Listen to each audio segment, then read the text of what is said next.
نبی علیہ الصلوۃ والسلام کی دو زندگیاں تھیں، ایک مکہ مکرمہ کی اور دوسری مدینہ منورہ کی۔ مکہ مکرمہ میں جتنی بھی نمازیں پڑھی گئی وہ بغیر اذان کی پڑھی گئی، صحیح ہے؟ اس وقت نمازوں کے لیے اذان نہیں ہوا کرتی تھی۔ اور مدینہ منورہ میں جب نبی اکرم صلی اللہ علیہ وسلم آئے تو ابتدا کے اندر اذان کی صورت نہیں تھی۔ ابتدا ہجرت میں بھی اسی طریقے سے بغیر اذان کے نماز پڑھی جاتی تھی، لیکن ظاہر ہے کہ مسلمانوں کی تعداد دن بدن بڑھ رہے تھے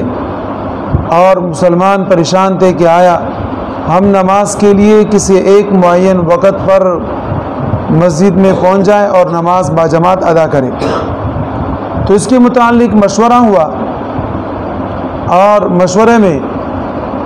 کسی نے یہ مشورہ دیا کہ ناقوس بجایا جائے اور اس سے ایک اعلان ہو کہ لوگوں کو پتہ چلے نماز کا وقت آنے والا ہے۔ اور اسی طریقے سے کسی نے یہ مشورہ دیا کہ نہیں، گھنٹی بجا دی جائے،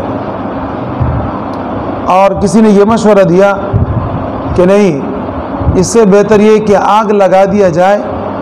اور جیسے ہی لوگ کو پتہ چلے گا کہ آگ جل گئی تو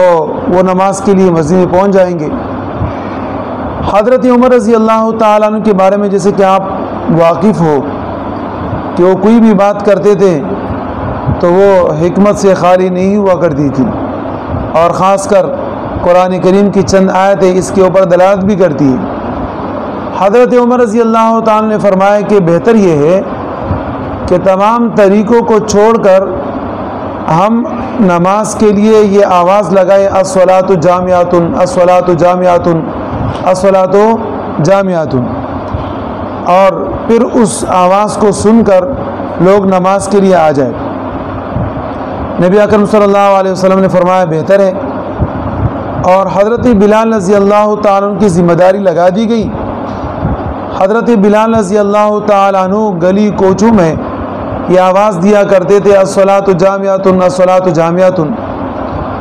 کئی عرصے تک اس طرح کا سلسلہ چلتا رہا۔ پھر ایک صحابی ہے حضرت عبداللہ ابن عبدی ربی، انہوں نے خواب میں کسی کو دیکھا کہ ان کے پاس ناقوس تھا، تو اس صحابی نے ان سے فرمایا کہ آپ یہ ناقوس ہمیں دے دیں اور ہم نماز کے لیے اس میں اعلان کریں گے۔ تو اس نے کہا کہ نہیں، اس سے بہتر میں آپ کو کلمات سکھا دوں گا اور وہ کلمات ہی آپ ادا کرتے رہیں۔ تو وہ کلمات جو اذان کے ترتیب کے ساتھ ہے جو ہم پڑھتے ہیں، وہ تمام کے تمام کلمات اذان اس صحابی کو اس آدمی نے خواب میں بتائے، اور پھر یہ صحابی نبی اکرم صلی اللہ علیہ وسلم کے پاس دوڑتے ہوئے گیا اور نبی علیہ الصلوۃ والسلام کو یہ کلمات بتا دیے۔ نبی علیہ الصلوۃ والسلام نے فرمایا کہ آپ کو خواب برحق ہے اور یہ کلمات صحیح ہے، لہذا آج کے بعد حضرت بلال رضی اللہ تعالیٰ عنہ یہ اس کلمات کے ساتھ اذان دیں گے، اور آپ حضرت بلال رضی اللہ تعالیٰ عنہ کو اذان کے یہ کلمات سکھا دو۔ اب جو اذان کی کلمات ہے تو اذان کی کلمات کے متعلق اختلاف ہے، اور اختلاف کی وجہ وہ کوئی اور نہیں ہے کہ خدا نخواستہ ہر آدمی اپنی مرضی کے مطابق اذان دینا شروع کر دے۔ یہ اختلافات جو ہوا کرتے ہیں نا، یہ اس لیے ہے کہ نبی اکرم صلی اللہ علیہ وسلم کے زبان مبارک سے جو بھی کوئی چیز زیادہ نبی علیہ السلام نے ارشاد فرمائی یا کوئی بھی چیز نبی علیہ الصلوۃ والسلام نے کم ارشاد فرمائی، اس کے محفوظ رہنے کا نام اختلاف ہے۔ اگر مثال کے طور پہ جیسے کہ امام مالک رحمہ اللہ فرماتے ہیں کہ اذان کے کلمات 17 ہے، امام شافعی رحمہ اللہ فرماتے ہیں کہ اذان کے کلمات 19 ہیں، امام ابو حنیفہ اور امام احمد رحمہ اللہ فرماتے ہیں کہ اذان کے کلمات 15 ہیں۔ تو اگر 15 پر عمل کیا جائے تو 17 کلمات کے اوپر عمل نہیں رہتا۔ اگر 17 پر صرف عمل کر دیا جائے تو 15 پر اور 19 پر عمل نہیں رہتا، اور اگر صرف 19 کے اوپر جیسے کہ امام شافعی رحمہ اللہ کا مذہب اور طریقہ ہے اس پر عمل ہو تو 15 اور 17 پر عمل نہیں رہتا۔ تو نبی اکرم صلی اللہ علیہ وسلم کی زبان مبارک سے جو بھی الفاظ کمی زیادتی کے ساتھ ادا ہوئے، اللہ رب العزت نے اس کو محفوظ بنانے کے لیے ان اختلاف کے لیے ان ائمہ کو پیدا فرمایا تاکہ نبی علیہ السلام کا دین محفوظ رہے۔ اور ظاہر ہے کہ حضرت ابو محذورہ رضی اللہ تعالیٰ عنہ کو نبی اکرم صلی اللہ علیہ وسلم نے کلمات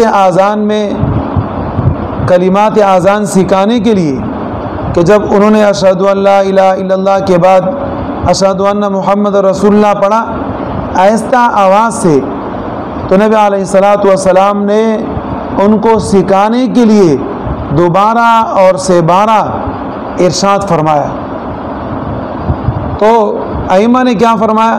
کہ دیکھیں نبی علیہ السلام کے زبان مبارک سے یہ الفاظ نکلے تو لہذا اشہد ان محمد رسول اللہ کو بھی آپ اس طریقے سے 2 کے بجائے 4 کلمات کہہ کر ادا کریں۔ اس بنا پر اختلاف ہوتا ہے، لیکن وہ اختلاف نہیں کہ اگر کوئی آدمی جس طریقے سے مروجہ اذان ہے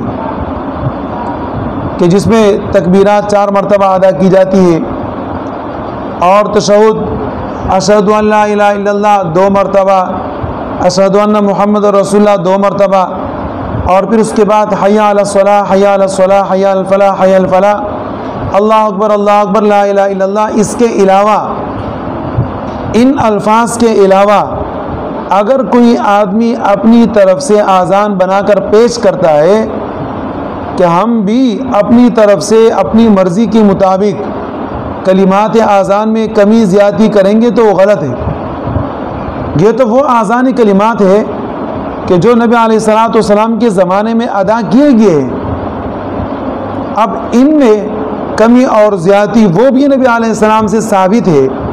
اسی ائمہ کا اس پر اختلاف ہوا اور ہر ایک امام نے نبی علیہ السلام کے ہر ایک سنت کو محفوظ فرمایا۔ لیکن اس سے ہٹ کے اگر کوئی آدمی کہتا ہے کہ نہیں ہم تو اس میں کمی اور زیادتی کریں گے اپنی مرضی کے مطابق اور وہ سنت والا اذان ہے، یا جناب اس کو بھی اذان سمجھا جائے جیسے کہ اماموں نے کیا ہے، تو دراصل یہ لوگ بیچارے ناواقف اور جاہل ہیں، ان کو کچھ پتہ نہیں کہ یہ اذان کلمات شریعت والا طریقہ کوئی انسان اپنی طرف سے نہ رائج کر سکتا ہے